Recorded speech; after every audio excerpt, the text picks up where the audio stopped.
رب العالمین نے فرمایا رزق کے معاملے میں بھی تمہیں کسی کا محتاج نہیں بناؤں گا، جسے پیدا کروں گا رزق ضرور دوں گا،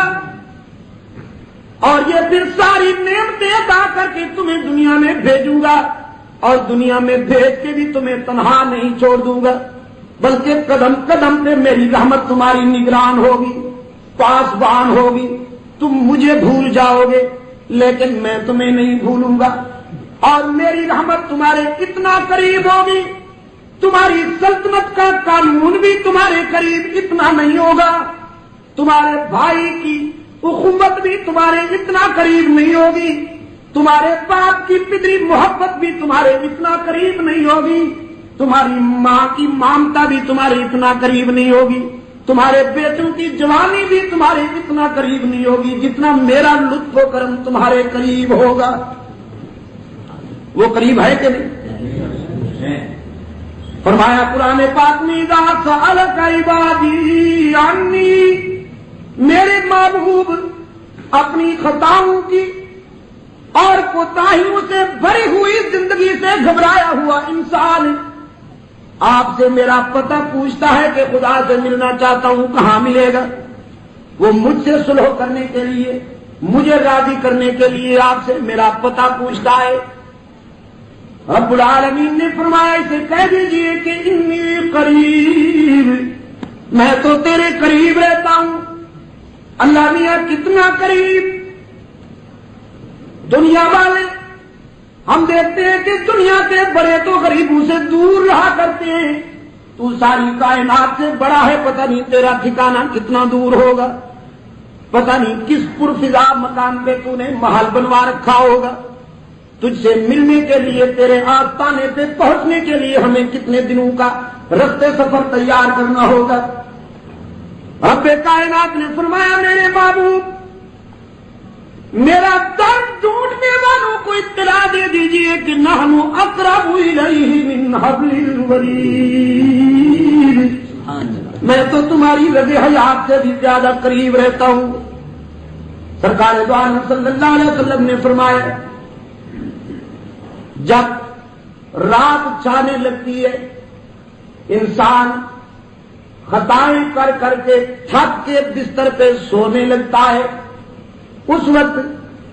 جب ساری دنیا کی عدالتوں کے دروازے بند ہو جاتے ہیں، اس کی عدالت کا دروازہ کھل جاتا ہے اور وہاں سے ندا ہوتی ہے خطا کاروں کو، گناہ گاروں کو، اس لیے کہ جو اس کے ہوتے ہیں انہیں بستر سے کیا، جو اس کے ہوتے ہیں وہ تو پہلے ہی اس کے سامنے دامن پھیلائے کھڑے ہوتے ہیں نا، تو جو غفلت کی چادر تان کر سو جاتے ہیں انہیں اس کی رحمت پکارتی ہے، حل من مستغفر، ہے کوئی سلو کرنے والا، میں راضی ہونے کے لیے تیار بیٹھا ہوں۔ سرکار دو عالم صلی اللہ علیہ وسلم نے فرمایا حدیث قدسی کہ رات کے ابتدائی حصہ سے لے کر آخری حصے تک اس کی بارگاہ رحمت سے یہ پیشکش ہوتی رہتی ہے خطا کاروں کو، گناہ گاروں کو، کہ اگر تمہارے دامن میں نیکیاں نہیں ہیں تو کوتاہیاں لے کر آؤ، خوبیاں نہیں ہیں تو گناہ لے کر آؤ، اتنی خطائیں لے کر آؤ کہ زمین و آسمان میں بھی نہ سما سکیں، لیکن میرے دروازے پہ آؤ تو صحیح، میرے آستانے پہ سر جھکاؤ تو صحیح، میرے لطف و کرم کو آزماؤ تو صحیح، تمہارے آنے میں دیر ہو سکتی ہے، میرے راضی ہونے میں دیر نہیں ہوگی۔ میں تمہاری خطاؤں سے دگنی رحمت لے کر انتظار کر رہا ہوں، تم سب کا دامن بھرنے کے لیے تیار ہوں۔ اور اس کا خزانہ فرمایا ما عندکم ينفد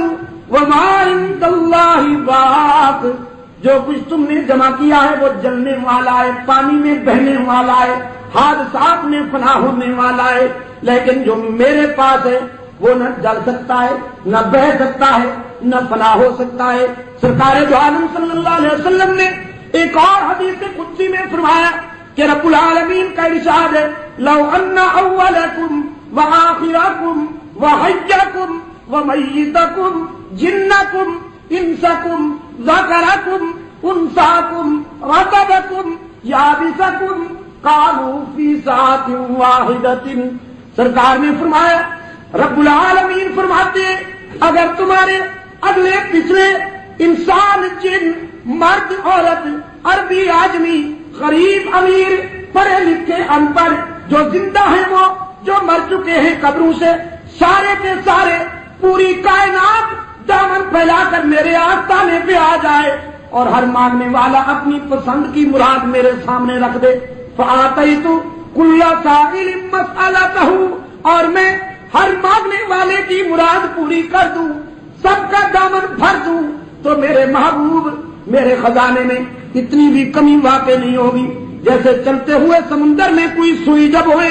سوئی کے سرے پہ پانی نظر آ سکتا ہے، اگر میں ساری کائنات کا دامن بھر دوں تو میرے خزانے میں اتنی بھی کمی واقع نہیں ہو سکتی۔ عزیز دوستو، اور امام غزالی رحمت اللہ علیہ نے لکھا کیمیاء سعادت میں، اللہ آپ کو اپنے بزرگوں کی تعلیمات پڑھنے کی توفیق عطا فرمائے۔ بزرگوں کی مزاروں پر سجدہ نہ کیا کرو، بزرگوں کو حاجت روا مشکل کشا نہ مانا کرو، جاہلو، جو حق اللہ کا ہے وہ انہیں نہ دیا کرو، بزرگوں کی مزاروں کو منڈیاں نہ بنایا کرو، بزرگوں کی مزاروں کو جلد وقت پہ ہٹ کے مراکز نہ بناؤ۔ میں آپ کو نصیحت کرتا ہوں، خدا کے لیے بزرگوں کی